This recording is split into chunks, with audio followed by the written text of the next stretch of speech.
Hey everyone, this is Chapter 6 of Bruno Rizzi's The Bureaucratization of the World. The ace which the Knights of Agramant played to uphold their thesis of the worker state in Russia was the nationalization of the means of production. According to Trotsky, state capitalism signifies the partial substitution of state property by private property, while the first would represent, quote, one of the signs that the productive forces have outgrown capitalism and are bringing it to a partial self-negation in practice, end quote, Trotsky. The second would be the economic result of intervention by the bourgeois state, forced on it by the need to save private property. Trotsky never denies that state capitalism and statism are very close, but as systems, Trotsky considers them to be in contradiction. This contradiction does not convince us.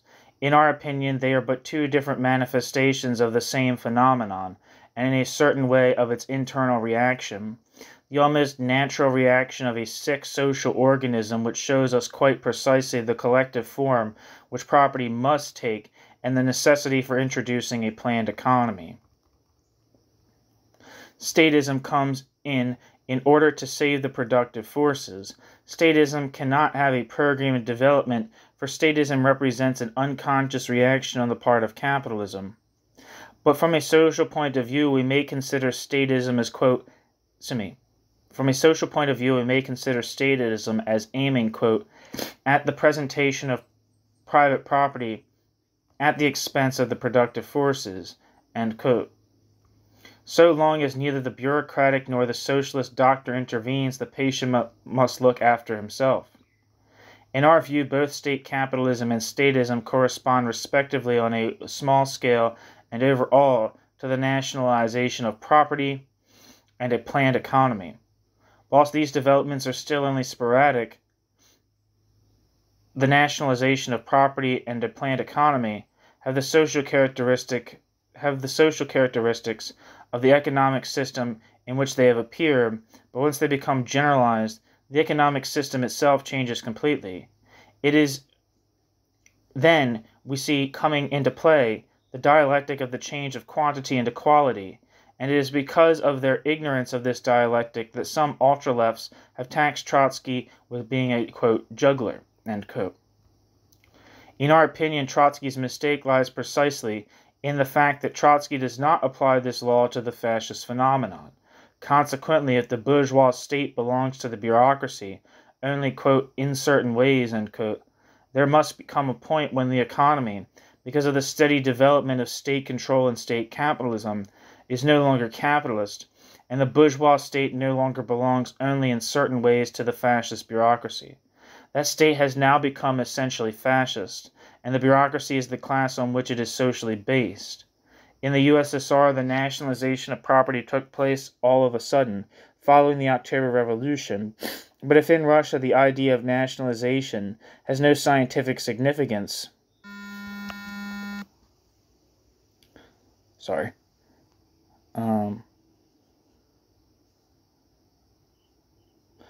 in the USSR, the nationalization of property took place all of a sudden, following the October Revolution, but if in Russia the idea of nationalization has no scientific significance, then we have at one stroke assimilated state capitalism and state capitalism's foster brother, statism.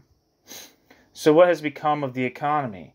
Has it become socialist? Quote, no, end quote, says Trotsky. It is still capitalist? Quote, no, end quote, say we, because of the law of the transformation from quantity into quality. It has become precisely bureaucratic collectivism. Trotsky thinks that, quote, you do not change the foundations of society without a revolution and or a counter-revolution, end quote, and we completely agree. But we would still like to ask what was the meaning of this struggle in which he himself led and suffered. Was it not a class struggle between the proletariat and the burgeoning bureaucracy? And is not the stream of crimes that has stained Russia for some years the last phase of this struggle? Is it not truly a class war in which the new ruling class asserts its power? Does Trotsky not know of the struggle between the Italian bourgeoisie and fascism? Right from the start of their movement, the black shirts freed themselves of the proletariat by means of clubs. There followed a bitter struggle if below the surface, between the old ruling class then and the new ruling class in formation. Once defeated, it is difficult to imagine that the bourgeoisie will find the strength necessary to, quote, oppose violently, end quote, especially, quote, so as not to allow revolutionary possibilities to the workers, end quote. Quote, better the evil of fascism than the horror of workers' revolution, end quote, says the Italian bourgeois, and instinctively the more cunning of the Italian bourgeois get inside the state system and become bureaucrats. The frictions between the first fascists and the latecomers stem from just this. It is fundamentally true that the fascist state is subordinate to the bureaucracy only, quote, in certain ways, end quote. The fascist state does not, as yet, wholly belong to the bureaucracy, but that will happen with the full establishment of the totalitarian state. If Trotsky admits that the fascist bureaucracy can be transformed into a new class, why can Trotsky not admit that this has already happened in Russia, where the totalitarian state is already an established fact? Trotsky is under an illusion if Trotsky imagines that Hitler and Mussolini, when Hitler and Mussolini attempt to nationalize property completely, will encounter violent opposition from the capitalists. It would be too late. Look at von Schleicher or Amendola, Nitti or Senator Albertini.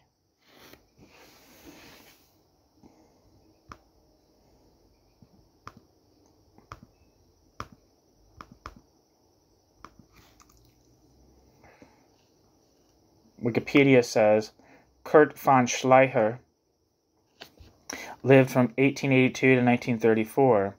Kurt von Schleicher was a German general and the penultimate chancellor of Germany during the Weimar Republic, a rival for power with Adolf Hitler. Schleicher was murdered by Hitler's SS during the Night of the Long Knives in 1934.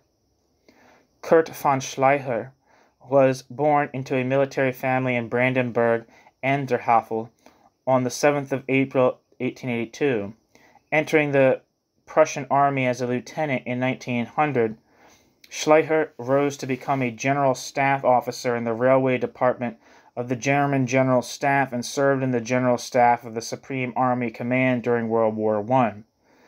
Kurt von Schleicher served as liaison between the army and the new Weimar Republic during the German Revolution of 1918 to 1919, an important player in the Reichswehr's efforts to avoid the restrictions of the Treaty of Versailles. Schleicher rose to power as head of the Reichswehr Armed Forces Department and was a close advisor to President Paul von Hindenburg from 1926 onward. Following the appointment of his mentor, Wilhelm Gruner, as Minister of Defense in 1928, Kurt von Schleicher became head of the Defense Ministry's Office of Ministerial Affairs, (Ministeramt), in 1929. In 1930, Kurt von Schleicher was instrumental in the toppling of Hermann Müller's government and the appointment of Heinrich Brüning as Chancellor. Kurt von Schleicher enlisted the service of the Nazi Party's SA as an auxiliary force for the Reichswehr from 1931 onward. Beginning in 1932, Schleicher served as Minister of Defense in the cabinet of Franz von Papen. Kurt von Schleicher organized the downfall of Papen and succeeded Papen as Chancellor on the 3rd of December. During von Schleicher's brief term, von Schleicher negotiated with Gregor Strasser on a possible defection of Strasser from the Nazi Party, but the plan was abandoned. Kurt von Schleicher attempted to, quote, tame, end quote, Hitler into cooperating with his government by threatening Hitler with an anti-Nazi alliance of parties, the so-called Querfront, quote, cross-front, end quote. Hitler refused to abandon his claim to the chancellorship, and Schleicher's plan failed. Schleicher then proposed to Hindenburg that Hindenburg disperse the Reichstag and rule as de facto dictator, a course of action Hindenburg rejected. On the 28th of January 1933, facing a political impasse and deteriorating health, Schleicher resigned and recommended the appointment of Hitler in his stead. Schleicher sought to return to politics by exploiting the divisions between Ernst Röhm and Hitler. On the 30th of June 1934, von Schleicher and his wife Elizabeth were murdered on the orders of Hitler during the Night of the Long Knives. So that's von Schleicher.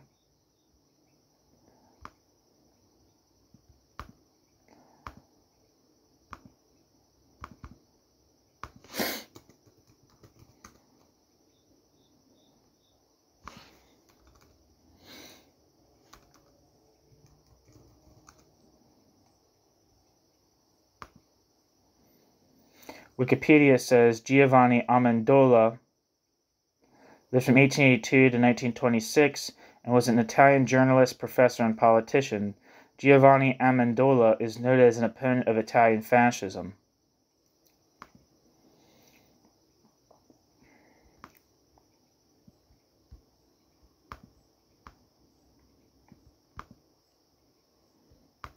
Nitti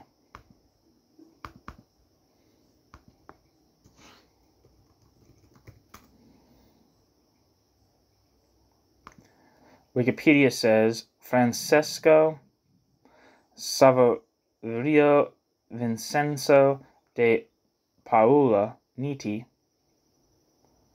Francesco Saverio Nitti, lived from 1868 to 1953 and was an Italian economist and political figure. A member of the Italian Radical Party, Francesco Saverio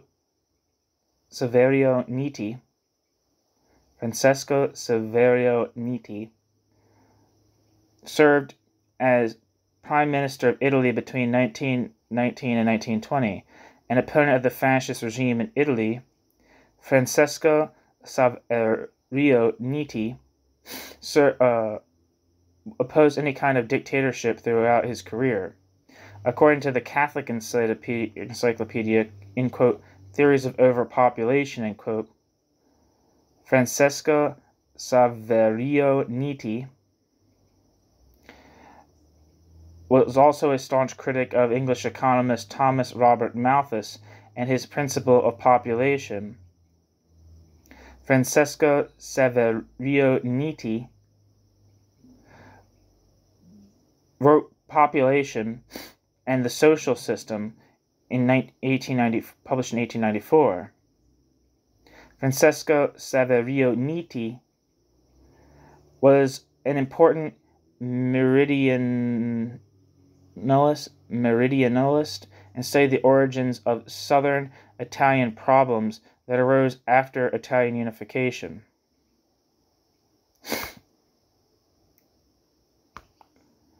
And finally, Senator Albertini.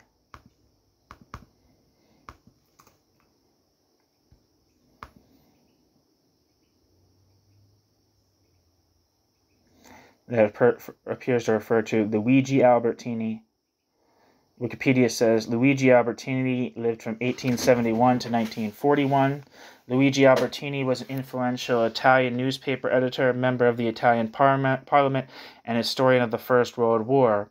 As editor of one of Italy's best-known newspapers, Corriere della Sera of Milan, Luigi Albertini was a champion of liberalism. Luigi Albertini was a vigorous opponent of socialism and clericalism and of Giovanni Giolitti, who was willing to compromise with those forces during his time as Prime Minister of Italy. Luigi Albertini's opposition to the Italian fascist regime was forced the owners to fire him in 1925.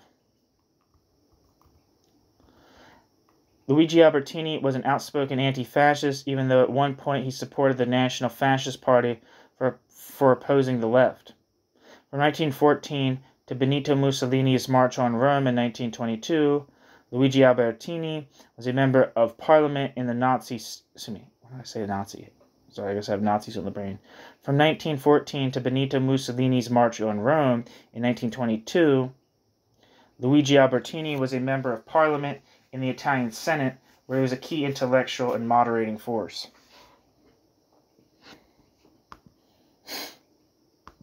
Back to the text.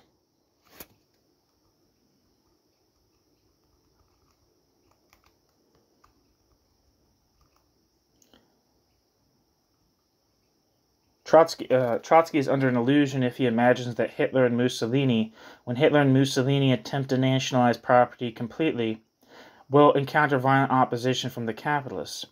It would be too late. Look at von Schleicher or Amendola, Nitti, or Senator Albertini.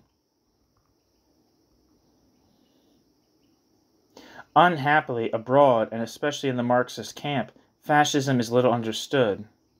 At first, the Marxist camp defined fascism as a petit bourgeois phenomenon, even though fascism had a clearly capitalist thrust, then later turned towards the petite bourgeoisie to organize.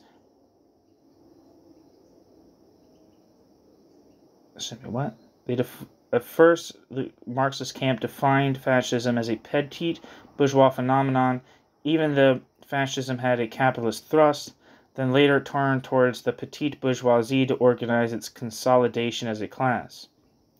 The Marxists saw fascism assault working class organizations, but observed this only a reactionary social phenomenon. Blinded by the bourgeoisie-proletariat dichotomy, the Marxists failed to realize that with the disintegration of capitalist economy, and with the setbacks suffered by the proletariat in the proletariat's attempt to take power, another class had arisen to resolve, at least in the realm of production, the basic antagonism in capitalist society.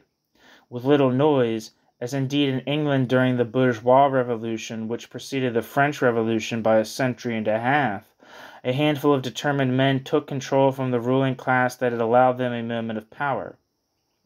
These men quickly understood that to stay in power they had to follow a road that was directly opposed to the sacred principles of liberal economy, and they did not hesitate to follow it. We cannot ignore the fact that fascism came to power by force, even if fascism did have the consent of the crown. One need only read the Corriere della Sera for those days to be it says for those days to be convinced, but it might be from.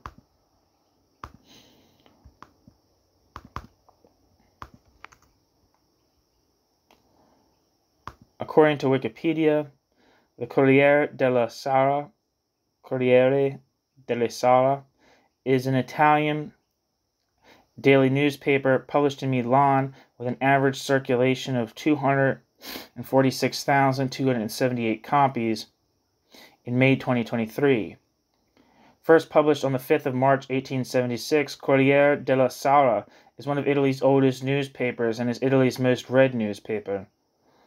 Corriere della Sera's masthead has remained unchanged since its first edition in 1876. Corriere della Sera reached a circulation of over 1 million under editor and co-owner Luigi Albertini between 1900 and 1925. Luigi Albertini was a strong opponent of socialism, clericalism, and Giovanni Giolitti. He was willing to compromise with those forces during his time as Prime Minister of Italy. Luigi Albertini's opposition to the Italian fascist regime forced the other co-owners to oust Luigi Albertini in 1925. A representative of the moderate bourgeoisie, Corriere della Sera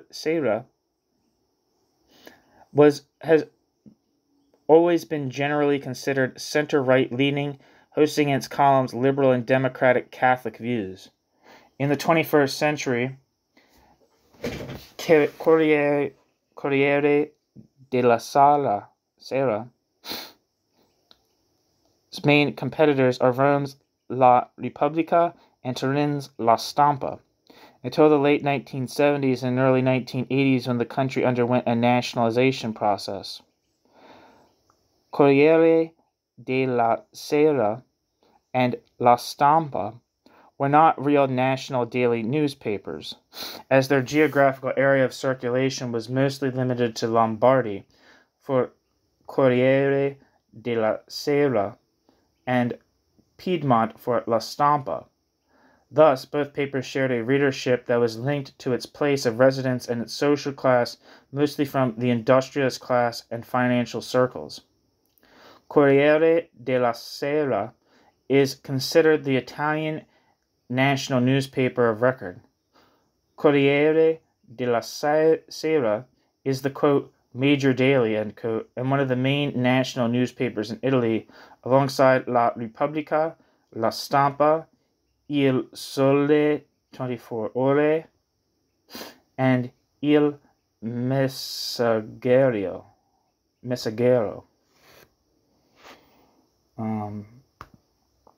Back to the text. One need only read the Corriere della Sera for those days to be convinced. This great liberal bourgeois newspaper was not simply anti-fascist. One might have thought it was edited by revolutionaries. The murder of Matteotti, one of history's most squalid affairs, is but one of the manifestations of the struggle between the bourgeoisie and the fascists.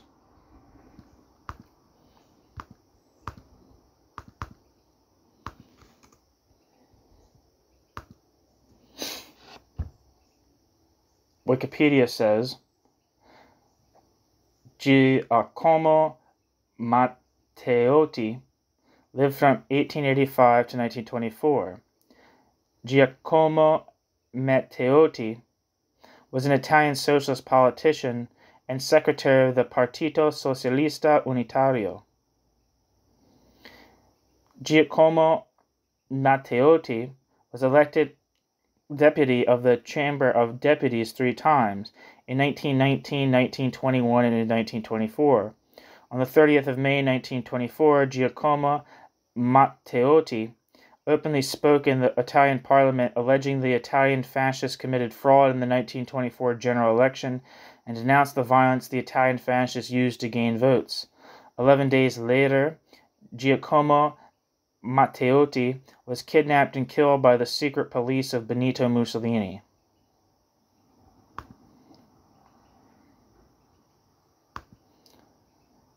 Back to the text. The murder of Matteotti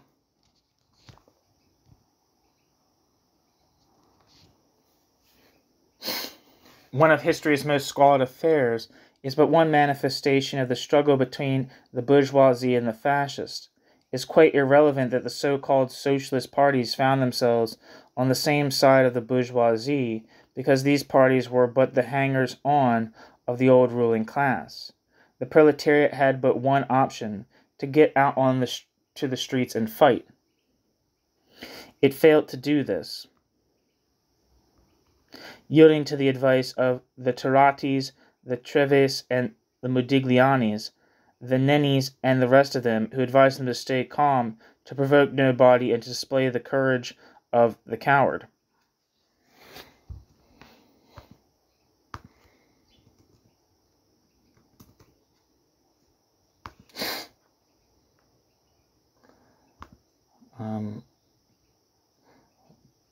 Turati refers to Filippo Turati, who lived from 1857 to 1932.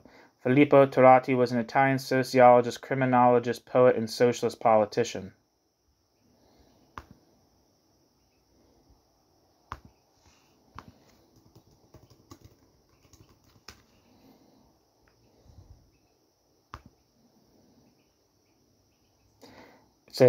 Wikipedia says Claudio Treves lived from 1869 to 1933. Claudio Treves was an Italian politician and journalist.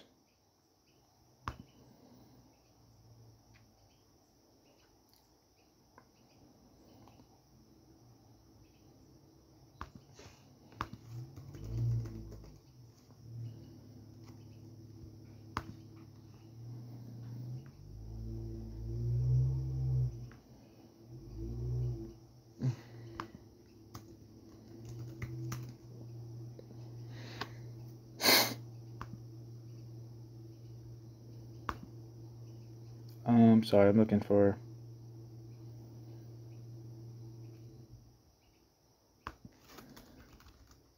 Modigliani. Looks like it might be a reference to a painter.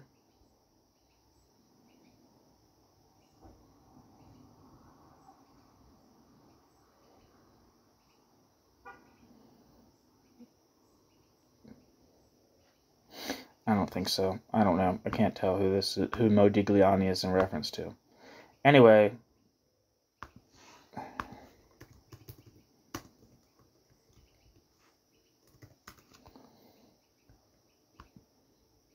Nenni appears to refer to Pietro Sandro Nenni, who lived from 1891 to 1980.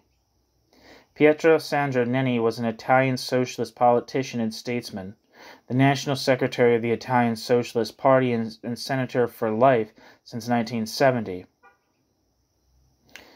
Pietro Sandro Nenni was a recipient of the Lenin Peace Prize in 1951. Pietro Nenni was one of the founders of the Italian Republic and a central figure of the Italian political left from the 1920s to the 1960s.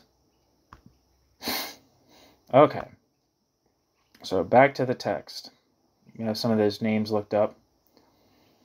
The proletariat failed to get out onto the streets and fight, yielding to the advice of the Tirati, the Treves, the Modiglianis, the Nennis, and the rest of them, who advised them to stay calm, to provoke nobody, and to display the courage of the crowd.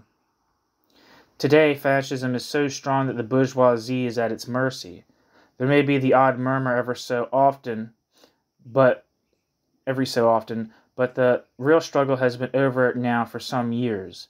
The various putsches against Hitler also arose from the bourgeoisie, but all were drowned in blood, just as Russia today stifles any resistance to the rule of the Soviet bureaucracy.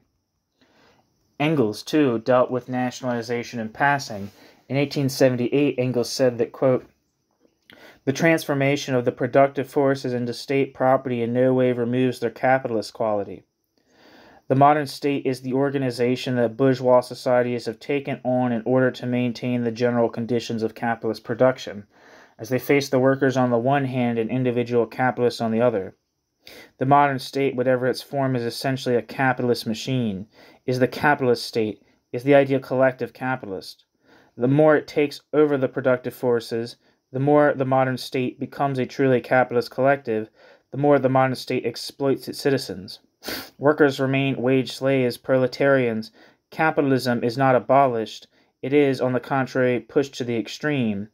But when it gets to this extreme, it changes direction. State ownership of the productive forces is not the solution of the conflict, but it holds within it the key to the solution, that is to say, the power for the proletariat." End quote. Engels.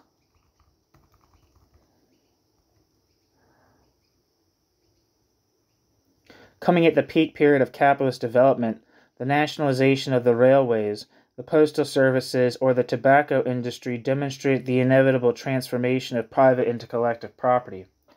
These nationalizations began the process of involution of the state, in the course of which capitalism becomes ever more buried, a process becoming spasmodic in the present phase of liquidation of the old society. It is true this process of involution and of hypertrophy of the state is also the result of a failed proletarian revolution, but the nationalizations of which Engels, in 1878, spoke with so much foresight take on a very different aspect today, which is not only a period of decline, but also the liquidation of capitalism.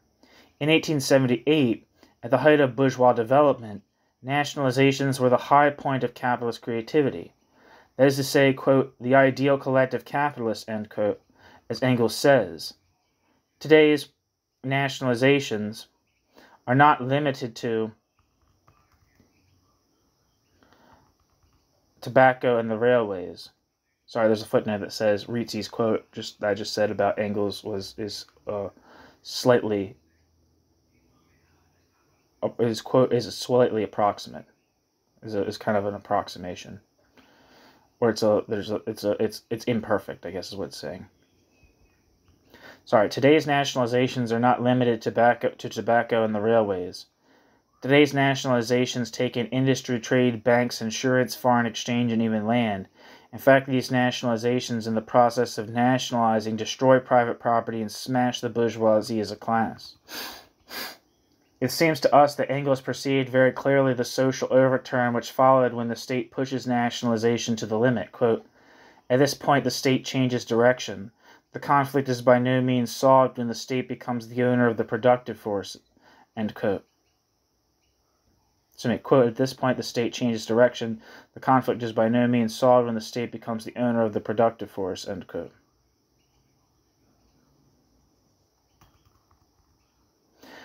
We, too, say it changes direction, but what for Engels was merely deduction is today's social reality, and we have to try to understand this, quote, new direction, end quote. It was always thought that the key to the problem was the taking of power by the proletariat, but in reality in the USSR the proletariat has been deprived of power, and in the rest of the world the proletariat is politically beaten, and meanwhile the process is going on, and if not the proletariat, who has taken power? We say it is the bureaucracy. The functionaries, the technicians, those who carry out this process, unite and form a new ruling class. In the USSR, collectivization of the means of production came suddenly. It was a collectivization with socializing tendencies. But the halting of world revolution ended this process. All that is left is the collective form of property, which from being under the dictatorship of the proletariat has passed under the aegis of a new social class, arisen out of social disintegration. This is not new to history, which by no means guarantees that the old exploited class should become the new ruling class. It is enough that the economic program be progressive. It was not the sans-culottes who took power after the French Revolution, but the bourgeoisie in the person of Napoleon Bonaparte.